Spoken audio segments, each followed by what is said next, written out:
Assalamualaikum warahmatullahi wabarakatuh. Nama saya Vita. Profesi saya ibu rumah tangga. Saya pekerjaan sampingannya sebagai dokter dan juga konselor menyusui. Saya di sini sebagai ketua Asosiasi Ibu Menyusui Indonesia Cabang Cirebon. Saya akan sedikit memberikan tips berpuasa bagi ibu menyusui. Seperti yang sudah diketahui bahwa dalam agama Islam sesuai dengan hadis dan ayat suci Al-Quran bahwa ibu menyusui boleh tidak berpuasa dalam kondisi tertentu.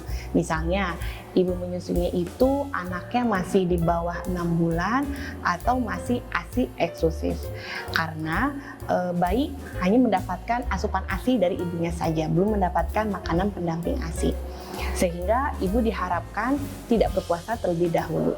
Nah, apabila ibu tersebut mempunyai bayi di atas usia 6 bulan, boleh berpuasa karena kebutuhan nutrisi pada bayi tersebut sekitar 50 dari ASI dan 50 dari makanan pendamping ASI.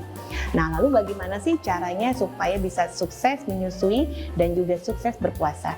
Yang pertama adalah menjaga pola makan. Pola makan di sini sebetulnya sama ya dengan ibu-ibu yang tidak menyusui. Jadi pola makan gizi sehat seimbang. Ada karbohidratnya, ada protein, baik hewani maupun dari nabati, dan juga ada lemak, ada vitamin dan juga ada mineral. Lalu yang kedua adalah memenuhi kebutuhan cairan tubuh.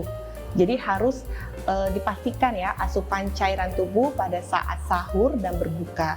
Ada juga tipsnya yaitu memilih menu untuk berbuka puasa yang sehat yang tadi sudah saya sampaikan ya. Dan jangan lupa untuk istirahat yang cukup.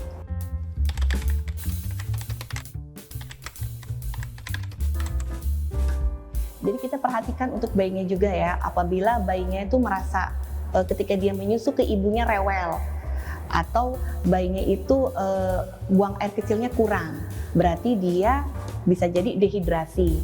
Nah, kalau seperti itu, ibu harus segera membatalkan dan memberikan ASI langsung kepada bayinya.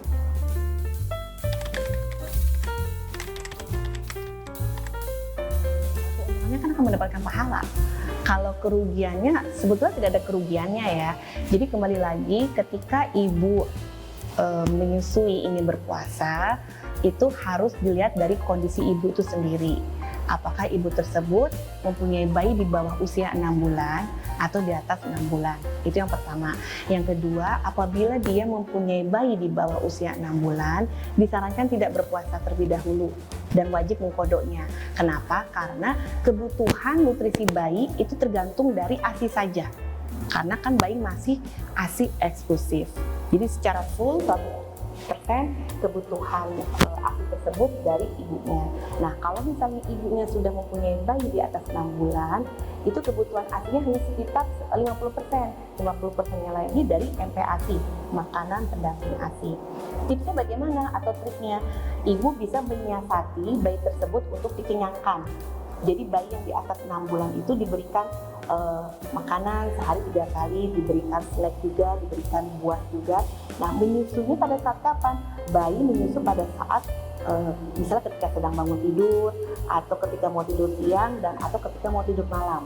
Jadi durasi menyusunya itu tidak sebanyak pada saat bayi di bawah 6 bulan.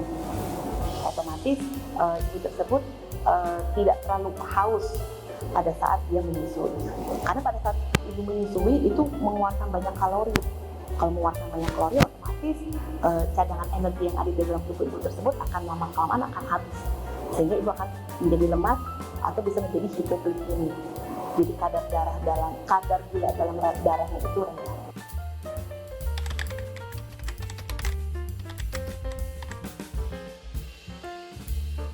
Kalau produksi ASI tidak dipengaruhi dari kondisi ibu berpuasa. Produksi ASI dipengaruhi dari supply dan demand. Semakin sering dikeluarkan itu dalam arti dia menyusui ke bayinya atau misalnya diperah, itu semakin sering diproduksi. Tuh. Nah, yang kedua, kalau misalnya kondisi ibunya itu ketika dia menyusui dan berpuasa, tapi dia dalam kondisi misalnya tiba-tiba keliengan, tiba-tiba merasa lemas, tiba-tiba dia merasa tidak kuat untuk berpuasa, boleh dibatalkan tetapi wajib mengkodoknya.